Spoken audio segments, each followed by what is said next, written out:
السلام علیکم۔ آج ہم آپ کو بتائیں گے میو حکومت قائم نہ ہونے کی وجہ۔ یہ ایک بڑا سنجیدہ سوال ہے کہ میو جیسی بہادر قوم جو ہمیشہ لڑتی اور قربانی دیتی رہی، وہ اپنی کوئی بھی متحدہ یا غیر متحدہ ریاست باقی نہ رکھ سکی، اور نہ ہی اس قوم میں کوئی راجہ یا نواب موجود ہے۔ اس سوال کو حل کرنے کے لیے دراصل ہمیں تاریخ کی گہرائیوں میں جانا ہوگا اور قومی عادات و خصائل کا بھی جائزہ لینا ہوگا جو دراصل کسی قوم کے حکمران بننے یا نہ بننے میں بے حد دخیل ہوتے ہیں۔ میوات کی موجودہ آبادی اس وقت کی ہے جب مسلمان فاتحہ ہندوستان میں داخل ہوئے اور انہوں نے راج بنسو حکومتیں خراب کی۔ اس وقت بہت سے چھتری راجپوت اراولی پربت کی وادیوں میں آباد ہو گئے، جہاں ان کی چھتیں بس گئی تاکہ اپنی حفاظت کر سکیں اور دشمن کا مقابلہ کر سکیں۔ یہ بھی آپ مانیں گے کہ ہر قوم کا کبھی زبردست عروج ہوتا ہے، پھر اس عروج کے بعد زوال شروع ہو جاتا ہے، جیسا کہ آرین چھتری نسلیں بھی کسی زمانے میں ہندوستان کی ایک عظیم الشان جنگجو قوم تھی۔ ساری دنیا میں ان کا بول بالا تھا۔ بڑے بڑے جودھا اور بہادر راجپوت چھتریوں نے اس قوم میں جنم لیا، لیکن اس قوم کے زوال کا بڑا سبب آپس کا حسد و رقابت تھی، جس نے نہ صرف پوری چھتری قوم کو تباہ کیا بلکہ اس بھارت کے ملک کو لگ بھگ 1000 سال تک غیر ملکیوں کا غلام بنائے رکھا۔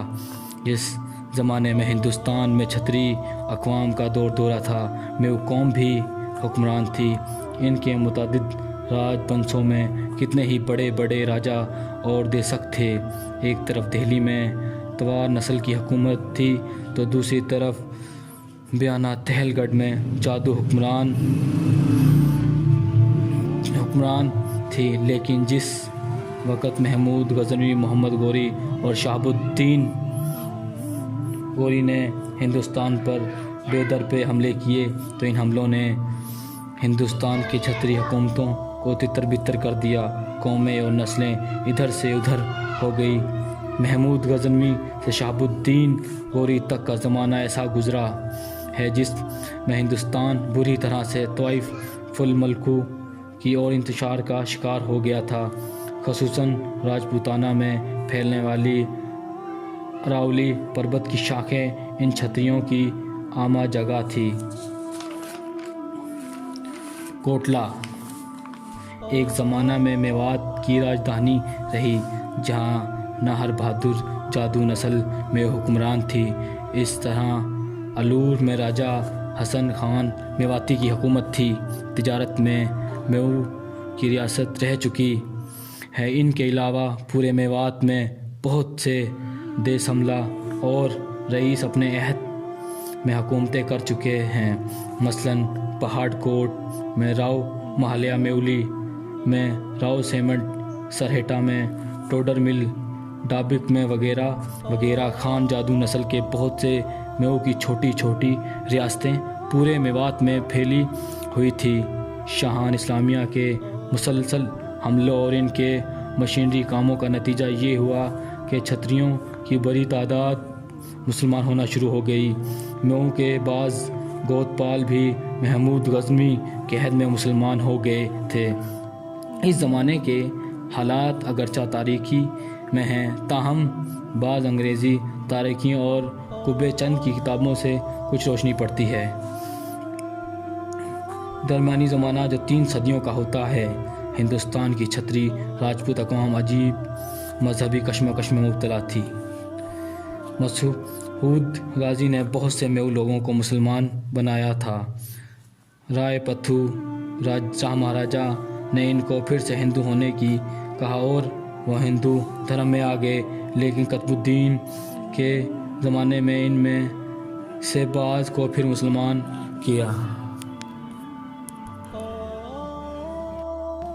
کبیشری روایت سے بھی یہ پتہ چلتا ہے کہ چھتری قبائل، خاص طور پر چوہان نسلیں جب مسلمان ہوئیں تو پھر پرتھوی راج چوہان نے ان کو دوبارہ ہندو دھرم میں داخل کرنے کی کوشش کی اور اس مقصد کے لیے سختیاں بھی کی، لیکن اسے کامیابی نہ ہوئی کیونکہ سہان اسلامیہ کے پے در پہ حملے اس کی ان کوششوں کو ناکام بناتے رہے۔ قطب الدین ایبک نے جس وقت جادو نسل کو مفتوح کیا تو ان میں سے بعض مسلمان ہو کر اپنا اصل مقام چھوڑ کر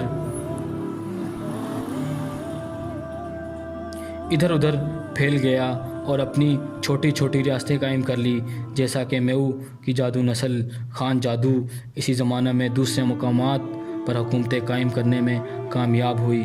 جادو کے ساتھ خان کا خطاب بھی اس عہد میں لگایا گیا، اس کا مقصد انہیں ہندو جادوؤں سے ممتاز کرنا تھا۔ ان حالات سے اندازہ ہوتا ہے کہ میو کو حکومتیں مختلف ادوار میں رہی ہیں، لیکن چونکہ ان کی آبادی اور میوات کا علاقہ دہلی کے قریب رہا ہے جہاں ہر مسلمان حکمران آ کر تاخت و تاراج کا کام شروع کرتا تھا، اس لیے یہ قدرتی امر تھا کہ میوات ان کے حملوں سے زیادہ متاثر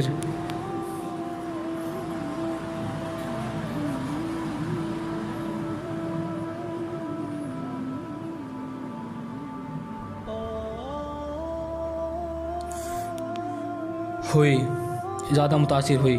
ان کی آبادی، حکومت، مذہب، معاشرت میں بھرپور تبدیلیاں آتی چلی گئی۔ دوسرے چھتری راجپوت راجا بھی ان کی مدد کرنے ناکام رہے۔ یہی وجہ تھی کہ میو قوم کے 12 پال اور 52 گوت اپنی متحدہ ریاستیں قائم نہ کر سکیں۔